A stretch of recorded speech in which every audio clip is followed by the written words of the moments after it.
آج ہم یہ جانیں گے کہ ہمارے جسم کا قوت مدافعتی سسٹم کس طرح سے کام کرتا ہے اور بیرونی حملہ آوروں یعنی پیتھوجنز سے کس طرح ہماری حفاظت کرتا ہے۔ میں ہوں معمر لعیق اور آپ دیکھ رہے ہیں MLZ نالج۔ آگے چلنے سے پہلے ہمیں پیتھوجنز کے بارے میں جاننا ہوگا۔ پیتھوجنز دراصل وہ مائکرو آرگنیزمز ہیں جو بیماری کا سبب بنتے ہیں۔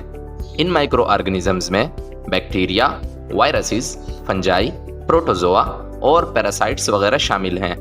ان مائکرو آرگنیزمز کو اپنی بہتر نشو و نما اور پاپولیشن کو بڑھانے کے لیے کسی نہ کسی ہوسٹ کی ضرورت ہوتی ہے۔ یہ ہوسٹ انسان اور دوسرے جاندار ہو سکتے ہیں، تو لہٰذا یہ مائکرو آرگنیزمز ہمارے جسم میں داخل ہونے کا منصوبہ بناتے ہیں، اور اگر یہ اپنے منصوبے میں کامیاب ہو جائیں تو ہمیں کسی نہ کسی بیماری میں مبتلا کر دیتے ہیں۔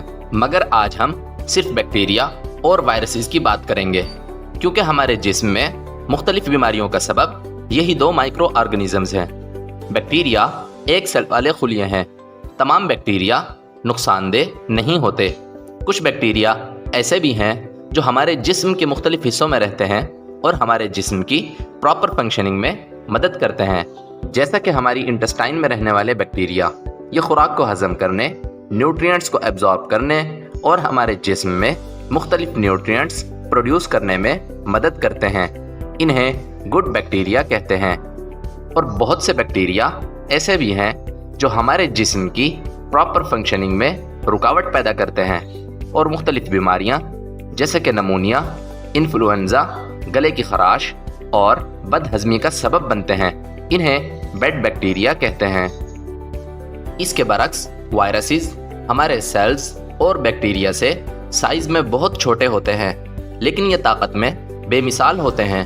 یہ ہمارے جسم میں داخل ہو کر ہمارے سیلز کی مشینری یعنی نیوکلیس کو ہائیجیک کرتے ہیں اور اسے انسٹرکشن جاری کرتے ہیں کہ وہ وائرسز کی کاپیز بنانا شروع کرے، اور نتیجتاً ہمارے سیل کا نیوکلیس تھوڑے ہی وقت میں وائرسز کی بہت سی کاپیز تیار کر دیتا ہے، اور یوں یہ مختلف بیماریوں جیسا کہ فلو، زیکا، ایبولا وغیرہ کا سبب بنتے ہیں۔ ہماری باڈی کو ہر وقت مختلف حملہ آوروں کا سامنا رہتا ہے۔ ان حملہ آوروں میں مختلف بیکٹیریا، وائرسز اور پیراسائٹس وغیرہ شامل ہیں۔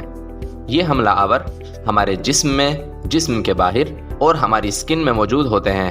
ہماری باڈی امیون سسٹم کی مدد سے ان حملہ آوروں سے لڑتی ہے۔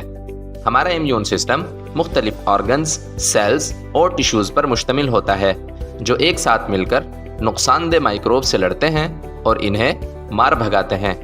وہ آرگنز جو ہمارے امیون سسٹم کا حصہ ہیں، ان میں سپلین، تھیمس، لمف نوڈ اور بون میرو شامل ہیں۔ ہمارا امیون سسٹم نقصان دہ مائکروب سے لڑنے کے لیے خاص قسم کے سیلز بناتا ہے جو ان مائکروب سے لڑتے ہیں۔ یہ امیونٹی سیلز ہمارے پورے جسم میں سٹورڈ ہوتے ہیں، اور یہ اس سگنل کے انتظار میں ہوتے ہیں کہ جیسے ہی کوئی مائکروب جسم میں داخل ہو، یہ اس پر حملہ کر کے اسے ختم کر دیں۔ ہمارا امیون سسٹم جسم کے تمام حصوں سے رابطے میں رہتا ہے۔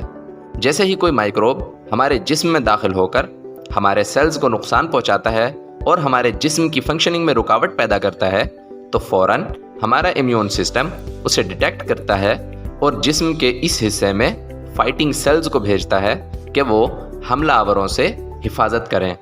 جب بھی کوئی مائکروب ہمارے جسم میں داخل ہوتا ہے تو ہمارا امیون سسٹم اینٹیجن کے ذریعے اس مائکروب کو ریکوگنائز کرتا ہے۔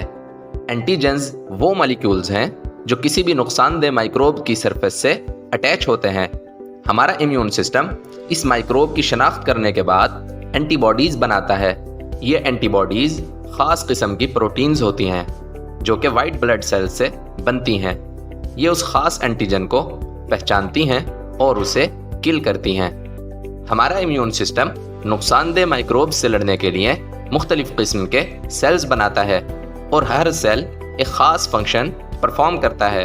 انہیں امیونٹی سیلز کہتے ہیں۔ ان میں سے کچھ سیلز کے بارے میں ہم بات کریں گے۔ بی سیلز، یہ وہ مخصوص سیلز ہیں جو اینٹی باڈیز بناتے ہیں۔ ایک نارمل انسان میں تقریباً 10 بلین بی سیلز پائے جاتے ہیں۔ انہیں بی لیمفوسائٹ بھی کہا جاتا ہے۔ ٹی سیلز، یہ بہت سے فنکشن پرفارم کرتے ہیں، لیکن ان کا سب سے اہم کام یہ ہے کہ یہ ان سیلز سے چھٹکارا پانے میں مدد دیتے ہیں جنہیں پیتھوجنز نے انفیکٹ یا ڈیمیج کر دیا ہو۔ ہیلپر ٹی سیلز، یہ بھی ٹی سیلز کی قسم ہے، مگر یہ بی سیلز کی اینٹی باڈیز بنانے میں مدد کرتے ہیں اور کلر ٹی سیلز کو انسٹرکشن دیتے ہیں کہ وہ انفیکٹڈ سیلز کو ختم کرے۔ کلر ٹی سیلز، یہ بھی ٹی سیلز کی قسم ہے، مگر ان کی خاصیت یہ ہے کہ یہ ڈائریکٹلی ان سیلز کا خاتمہ کرتے ہیں جنہیں پیتھوجنز نے انفیکٹ یا ڈیمیج کر دیا ہو۔ میموری سیلز، ان کا کام یہ ہے کہ یہ باہر سے آنے والی اینٹیجن کو اپنی یادداشت میں محفوظ رکھتے ہیں تاکہ مستقبل میں جب بھی یہ اینٹیجن آئے تو یہ فوری طور پر اینٹی باڈیز بنائیں اور انہیں ختم کر دیں۔ اگر آپ کو یہ ویڈیو اچھی لگے تو لائک کریں اور چینل کو سبسکرائب کریں تاکہ آپ آنے والی مزید انفارمیٹیو ویڈیوز سے باخبر رہیں۔